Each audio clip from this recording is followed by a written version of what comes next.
아프리카 토고 팔림의 28세 피대령제 간증입니다. 이 구원을 얻게 된 것이 얼마나 큰 기쁨인지 말로 다 형용할 수 없습니다. 보통 사람들은 이해가 안 가겠지만 그것은 영육 간에 너무나 큰 기쁨입니다. 오늘 제가 구원받았음을 확실히 알게 되었을 때 저는 자리에 앉아서 혼자 미소를 지었습니다. 말씀을 들으며 알게 된 사실은 성경은 방대하지만 목사들은 사람들이 좋아하는 부분만 골라서 설교를 하며 당신에게 복이 내렸다는 이야기를 합니다. 하지만 이런 설교를 통해서는 성경에 있는 진리를 발견할 수 없는 것이었습니다. 이번 집회에 참석하여 이 성경은 예수님에 관한 이야기이며 일부는 우리 인간에 대해 말씀하시는 부분도 있다는 것을 알았습니다. 마음대로 해석해서 읽으면 되는 것이 아니라 성경에 나타난 하나님과 예수님의 생각을 정확하게 이해해야 합니다. 이번 집회 말씀을 들으면서 그동안 잘못 기도드리고 있었구나 하고 깨달은 점은 하나님께 하루하루 우리의 죄의 용서를 구하면 하나님께서는 우리의 죄를 용서해 주신다고 생각하고 기도를 드렸던 행위입니다. 그동안 쉬지 않고 기도했던 일들이 헛것이었다는 것을 알았습니다. 매일 죄를 사해달라는 기도도 드렸고 또 어느 날은 성령의 부르심을 들었다고 생각했습니다. 저는 지금까지 제가 그날 지은 죄에 대해 밤에 용서를 구하면 그 죄는 없어진다고 생각했습니다. 하지만 아침 10시에 죄를 짓고 저녁 8시에 죄 용서 기도를 드려야겠다고 생각했지만 아침 11시에 갑자기 죽게 된다면 천국과 지옥 중 어디로 가게 되는 것인지 하는 의문이 있었습니다. 하지만 말씀을 듣고는 정신이 번쩍 들었습니다. 우리는 하나님께 우리의 죄를 용서해달라는 기도를 드릴 것이 아니라 우리가 죄인이라는 것을 깨달아야 하는데 그것은 매일 죄 용서를 구하는 것과는 다른 것이었습니다. 성경에는 가늠한 여인에 대한 이야기가 있는데 율법에서는 가늠한 자를 돌로 치라는 말씀이 있습니다. 한 여인이 가늠하다가 군중에 의해 끌려왔을 때 그 여인이 예수님 앞에 무릎을 꿇고 죄 용서를 빈 것이 아니지만 자신이 죽어 마땅한 죄를 지었음을 알았습니다. 그녀는 죽어 마땅했고 곧 죽게 되어 있었습니다.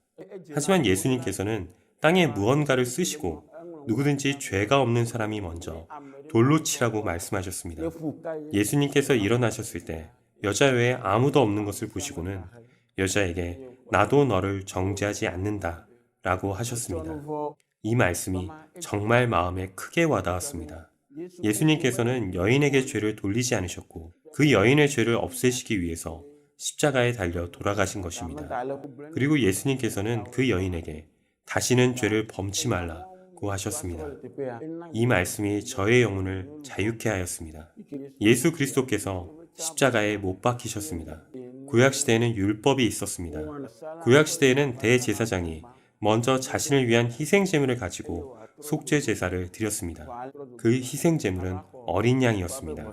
그 다음에는 이스라엘 민족을 위한 속죄제를 드렸습니다. 이 말씀을 들었을 때 모든 것이 명확해졌습니다. 성경 말씀에서는 예수 그리스도께서 우리의 죄를 위해 죽으시고 우리는 그 사실을 믿으면 된다고 하였습니다. 그가 흘리신 피는 우리 죄인을 위한 피였습니다. 히브리서 10장 17절 저희 죄와 저희 불법을 내가 다시 기억지 아니하리라고 하셨습니다. 하나님께서 기억지 아니하신다고 하셨습니다. 하나님께서 우리 모두의 죄를 용서해 주신 것입니다.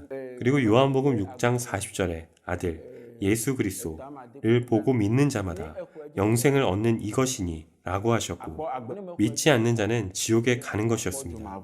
예수 그리스도께서 내 죄를 위하여 돌아가신 것을 믿으면 우리는 영원한 속죄를 받는다는 것을 깨닫게 되었습니다. 나의 죄를 더 이상 기억지 아니하신다고 하셨습니다. 영생을 가지게 된 것을 확실히 알게 되었습니다.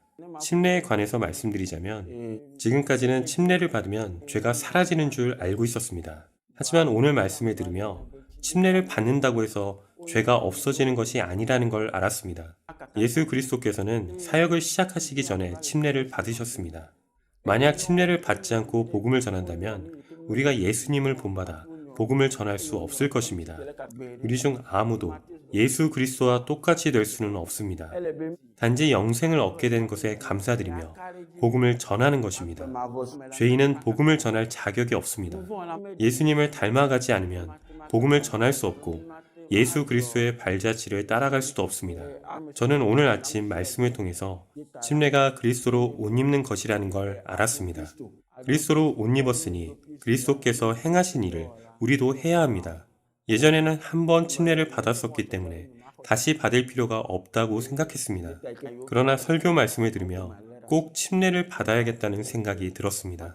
저희 죄가 용서되었고 예수 그리스도로 옷 입었으므로 침례를 받기로 결심하였습니다. 이제 저는 다른 사람들에게 복음을 전할 준비가 되었습니다. 이런 말씀을 배울 수 있게 된 것에 대해 하나님께 감사드립니다.